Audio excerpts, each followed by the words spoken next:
On this day, in 1864, gale force winds and torrential rain lashed southeast Queensland.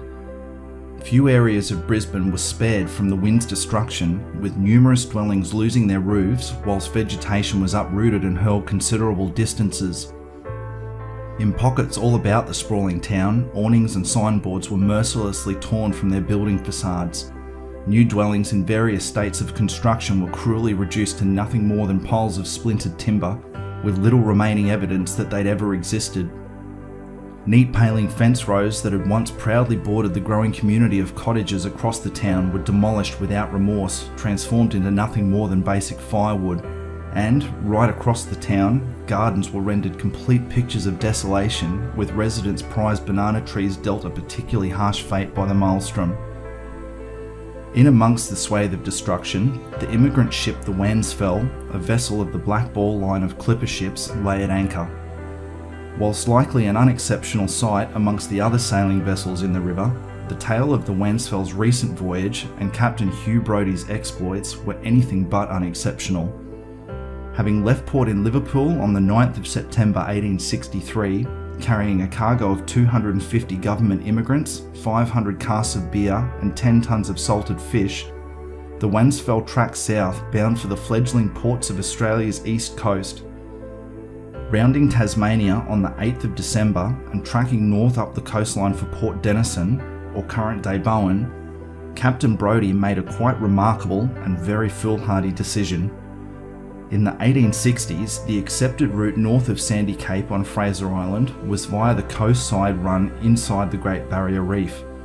Furthermore, in 1863, no immigrant vessel had ever attempted a voyage further north of Port Keppel or current-day Rockhampton.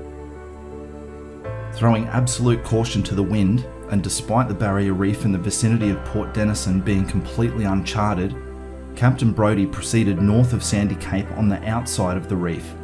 On reaching the necessary longitude for the port, the time came for the vessel to ply uncharted waters, and Brodie turned the vessel's bow towards the impending rocky outcrops and coral. With a lookout on the masthead and 2 rowing boats out ahead, the Wansfell gingerly picked her way through a veritable maze of deadly obstacles. Despite 2 groundings, from which Captain Brodie was very fortunate to recover the vessel, the Wansfell finally anchored in Port Denison on the 28th of December 1863, after a hair-raising couple of days dodging everything the Great Barrier Reef could throw up. As a result, the vessel not only became the first immigrant ship to make port at Bowen, but also the first to incredibly run the gauntlet through the almost impenetrable barrier that is Queensland's reef. Taking advantage of a pilot for the subsequent legs of her voyage, the Wansfell tracked south via Port Keppel and on to Moreton Bay, arriving in Brisbane on the 1st of February. On staying in Brisbane for some weeks, she had been due to depart on her return leg for London on the 10th of March. However, the increasingly poor weather delayed her loading and departure. During the night of the 18th of March, as the gale persisted, the Wansfell dragged her anchor and drifted a considerable distance down the Brisbane River, narrowly missing other anchored vessels before she was finally brought under control. Having survived such a miraculous passage through Queensland's uncharted reef only a few months earlier, the Wansfell career had very nearly been cut short at the mercy of a Brisbane thunderstorm. Ipswich also bore the brunt of the weather.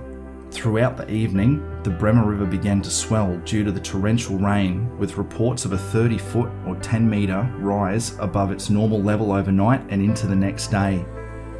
Reports were received that telegraph poles at the 1 Mile Creek Bridge had been completely torn from the ground and carried away, which in itself was a remarkable feat.